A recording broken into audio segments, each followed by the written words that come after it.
Hey guys, welcome. Mark McMahon Real Estate. Today we're going to talk about what happened yesterday. Yuko, my wife, and I went on a walkthrough of a project.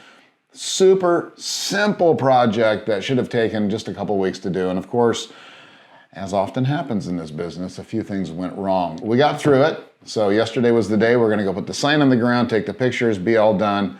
We got there and it wasn't ready. And obviously disappointed, lack of communication. A lot of things went wrong on this little project that shouldn't have. I want to talk about that so that you guys can avoid making those same mistakes.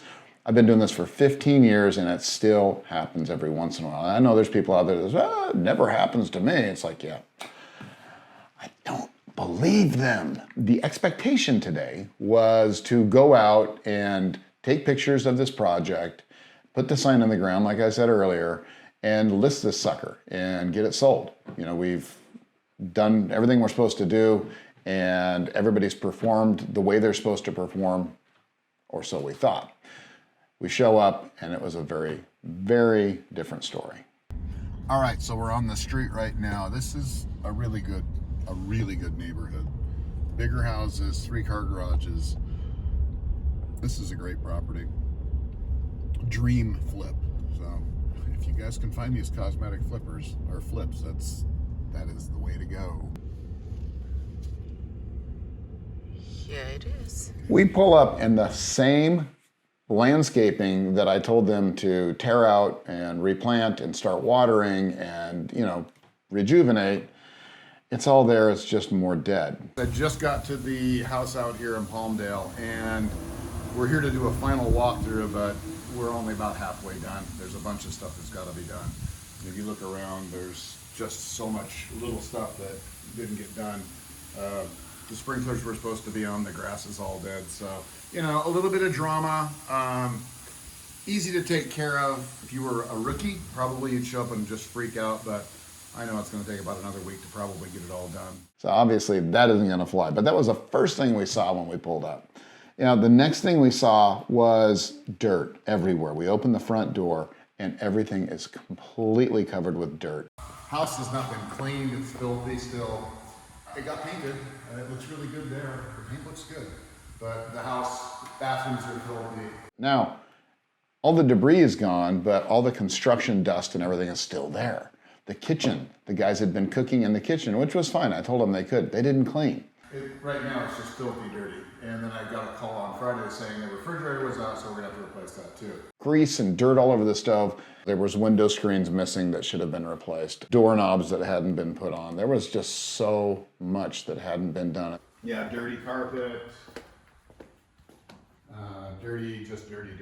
And yeah, it's not ready in any way, shape, or form for, oh no, we're gonna keep that. Upside down though. Oh my God, we looked under the sink and it looks awful. The wood underneath the laundry sink is all rotted out, needs to be torn out and covered up. And unfortunately, that wasn't done. I've been crying enough. Let's talk about solutions, right? So number one, when you have a problem on one of your job sites or you have something in the paperwork that doesn't jive and you need to explain it to somebody and there's bad things happening, guys, you have to hit it head on. You have to deal with it and deal with it quickly. And that's what we've done. So it's been less than 24 hours. We've got a crew out there right now finishing everything up. We did a very detailed list of what needs to be done. The contractor knows he has to be on site at this point. And we are getting daily videos of what's been accomplished because we're giving them 7 days to get this job finished. During that time, they're gonna have to completely rip out the old landscape and replace it. We're talking grass, plants, trees are gonna come out, everything's coming out. Front yard and backyard, plus all the things that they missed inside the house. And that's how we're going to deal with this. We talked about communication, and one of the ways that you can not have this problem like I did is by having weekly phone calls with your contractor. And we usually do FaceTime so that I can see the progress. Obviously, I did not do that on this project because it was the scope of work was so small. You know, obviously he's got a lot of jobs going and it fell through the cracks. But make sure that you have a weekly phone call, if not twice a week phone calls, FaceTime calls, so that you can actually see the work that's being done as it progresses. Also, Do not pay your contractors until the job is done. There was a big holdback on this one because I hadn't been there for a couple of weeks. And obviously it worked in my favor this time because he's got a lot of reason to go back there this morning, and get all this stuff knocked out because the majority of his contract has not been paid yet. The other thing is make sure that his guys are on top of things because he's not going to be there all the time. Go observe how they work too. I always do that. Now, I don't do it after the fact all the time, but especially if I'm working with a new contractor, I will stay and watch their guys work for a couple of days, or I'll pop in and out for a couple of days. Don't plan this thing out. At least don't tell them when you're going to be there. Just pop in. It's not a bad idea on these projects to have a camera in the driveway and in the backyard just so you can see if anybody's creeping around at night, but also to see if the guys are there working. And if they know the cameras are there, they're more than likely going to be showing up because obviously a job that's 100 miles away, it's pretty easy for them not to show up for a couple of days, and I wouldn't really know. But with cameras there, I would. So cameras are a good addition to these kinds of projects. This is a bit of a different kind of flip. I'm actually flipping this house for a fee to somebody. So I didn't have to buy it, which is cool. I didn't have to come up with rehab money because they're doing that. And I'm getting the same amount of money I would get normally for flipping a house like this, for basically a light rehab. And then on top of that, I get to list the property. I always talk about 3Xing your money. Well, that's how I did it. On this one, I didn't have to come up with any money out of pocket. I'm making the same amount of money as I would on a flip. I didn't even have to come up with the rehab money. On top of all of that, you guys, I'm going to be able to list the property. So I've done a service for the people that I'm working for because I'm in there getting it done quick. Yeah, albeit another week. And I'm also going to be able to sell it.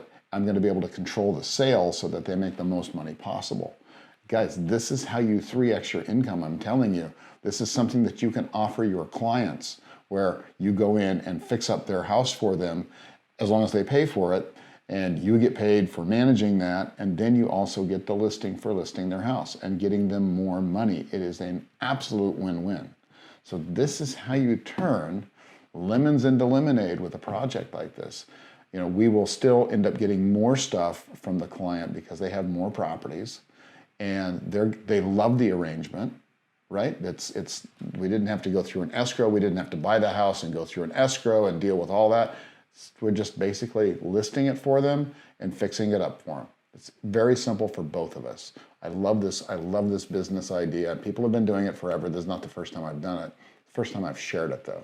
So guys, as real estate agents, this is a really big feather in your cap. I hope you guys can actually take this and do it yourselves. Thanks a lot for being here. I hope you got something out of this. I know I learned a bunch just from this one thing. I've done hundreds of projects and it never fails to amaze me that I'm still learning today, just like you guys are. If you're a real estate agent and you're looking to get into doing what I'm doing, working with clients, working with investors, and making a lot of extra money, 3X your income, go down below, sign up for a free course that I've got on finding the first 5 investors that you can work with so that you can 3X your income also. Guys, I appreciate you being here. Don't forget to sign up for that. I guarantee that you'll get a ton out of it. You should be able to make money immediately with that. All right, guys, thanks for being here, and I'll see you next time.